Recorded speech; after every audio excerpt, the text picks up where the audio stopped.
Laut Ambalat.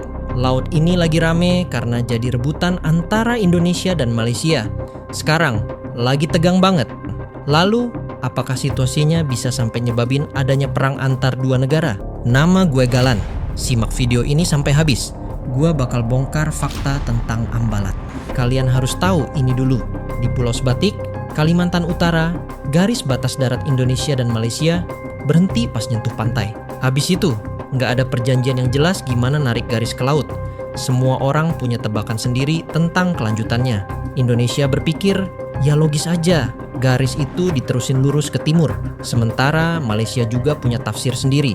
Tahun 1979, Malaysia ngerilis peta baru yang nunjukin batas lautnya melengkung turun ke selatan, masuk ke area Indonesia yang dikenal dengan Ambalat. Dari sudut pandang Malaysia, garis itu turunan dari klaim historis dan pemetaan 1979 yang mereka jadikan rujukan. Dari sudut pandang Indonesia, ini dianggap klaim sepihak yang ngelebihin batas. Dua narasi, dua kebenaran yang berbeda. Nah, masalahnya bukan cuma garis di peta. Di bawah laut itu ada potensi minyak dan gas yang bikin semua pihak ngelirik tajam. Tahun 1999, Indonesia menetapkan Blok Ambalat. Tahun 2004, Indonesia nambah Blok Ambalat Timur. Malaysia nggak mau kalah. Tahun 2005, mereka menamai sisi utaranya sebagai Blok Migas ND6 per ND7. Itu versi klaim mereka yang diurus oleh Petronas, perusahaan minyak negara Malaysia.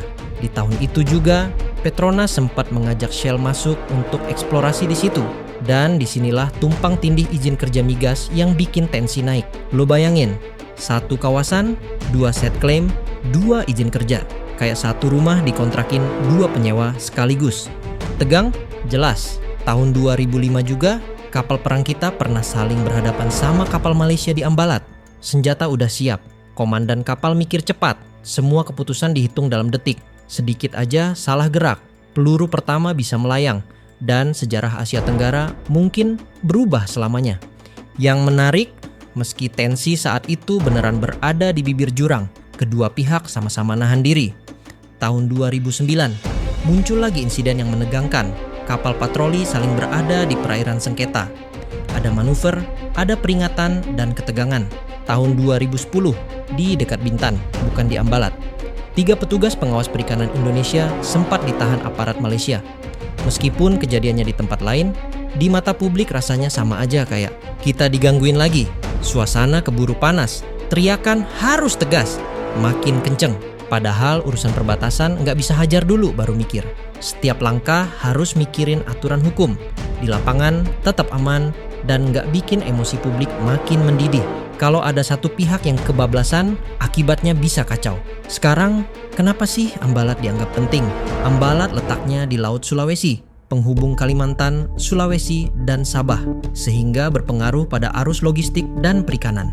Selain adanya minyak dan gas yang bisa menghasilkan produksi jangka panjang, dampak ekonominya juga luas. Pelabuhan berkembang, bengkel kapal dan jasa logistik bekerja, nelayan lebih mudah mendapat BBM dan akses pasar. Tahun 2025, Presiden Indonesia ketemu sama Perdana Menteri Malaysia. Intinya, kita sama-sama capek berdebat tanpa ujung dan mencoba jalan tengah. Opsi yang sekarang banyak dibahas adalah joint development, pengelolaan bersama. Sambil menunggu batas final, Indonesia dan Malaysia sepakat mengelola sumber daya di area itu bareng, dengan aturan dan pembagian hasil yang jelas.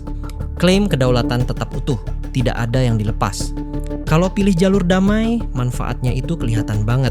Nggak ada tembak-tembakan, artinya nggak ada korban jiwa. Nelayan bisa melaut dengan aman, ekonomi tetap jalan. Situasi juga lebih stabil, investor jadi lebih pede. Proyek perbatasan lebih gampang didanai, premi asuransi turun, biaya logistik ikut mengecil. Sekarang bayangin jalur non-damai. Begitu peluru pertama meluncur, keadaan bisa langsung kacau.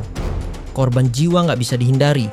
Nelayan berhenti melaut, pelabuhan tutup, ekonomi lokal tumbang, ASEAN bisa retak, negara lain ikut terseret, dan konflik lokal berubah jadi ajang tarik-menarik kekuatan besar. Perang pun jarang punya penyelesaian yang jelas.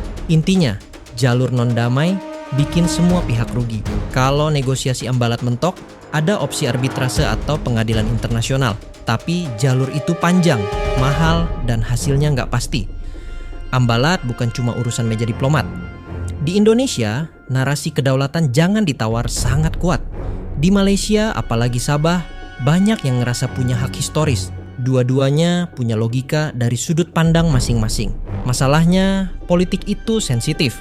Momen panas gampang dipakai oposisi, dibilang kelembekan atau kebanyakan garang. Makanya komunikasi publik itu penting. Jelasin prosesnya, bedain kerjasama sementara dengan jual kedaulatan. Ambalat itu mirip hubungan yang rumit. Dua pihak punya cerita masing-masing, sama-sama ngerasa paling bener dan gak ada yang mau ngalah. Jadi, menurut lo, mending ribut terus sampai akhir atau cari cara biar sama-sama untung?